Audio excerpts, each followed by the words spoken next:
Bonjour chers abonnés. Bonjour à vous. Dans la vidéo 20, vous avez découvert le mode fusion. Aujourd'hui, vous allez apprendre à transformer vos calques. Je suis dans Photo Persona. Pour retourner ou faire pivoter des contenus de calque, je dois d'abord les rendre actifs. Un calque actif est bleu. Ici, mon arrière-plan est en surbrillance, donc il est actif. Pour retourner un document, je vais sur la ligne du menu principal. Je sélectionne Document, rotation horaire, c'est-à-dire dans le sens des aiguilles d'une montre. Rotation anti-horaire, redresse mon document. Retournement horizontal ou retournement vertical. On retrouve ces mêmes options dans le menu principal Disposition. Pour jouer sur la dimension d'un calque dans la fenêtre d'affichage, je vais sur Affichage. Zoom avant. Cet outil Zoom est également disponible sous la forme d'une loupe dans la barre d'outils en bas de la colonne de gauche.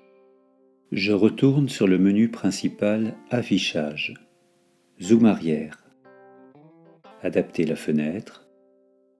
Agrandissement 100%, 200%, 400%, 800%. Taille réelle, c'est-à-dire la dimension du document exprimée en centimètres ou en pouces. Taille en pixels, c'est-à-dire la dimension de mon image exprimée en pixels. En dessous, rotation à gauche bascule mon image de 15 degrés sur la gauche.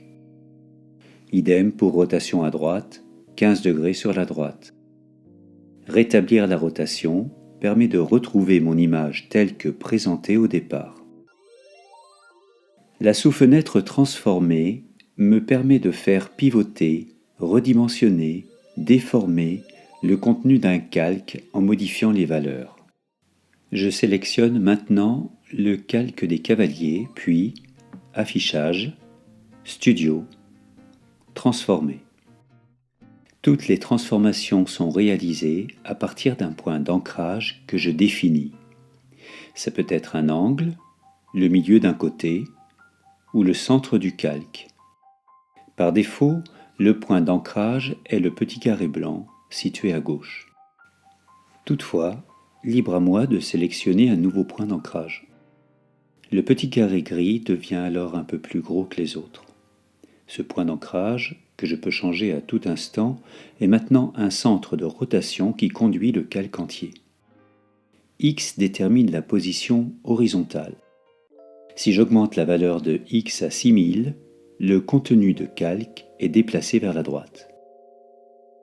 Y représente la position verticale. Si j'augmente la valeur d'Y à 2000, le contenu du calque est déplacé vers le bas de la page. L pour largeur ajuste la largeur du contenu du calque par rapport au point d'ancrage sélectionné. Idem pour H mis pour hauteur. Si je souhaite conserver les mêmes proportions entre largeur et hauteur, il me suffit d'activer le petit symbole maillon sur la droite. Si je définis une largeur de 5000, la hauteur est directement proportionnelle à l'augmentation de la largeur. En dessous, R pour rotation fait pivoter le contenu du calque en degrés, toujours par rapport au point d'ancrage sélectionné. D pour déformation déforme le contenu du calque d'un certain nombre de degrés par rapport au point d'ancrage choisi. C'est tout pour aujourd'hui. Au revoir et à bientôt sur Tuto Français Affinité Photo.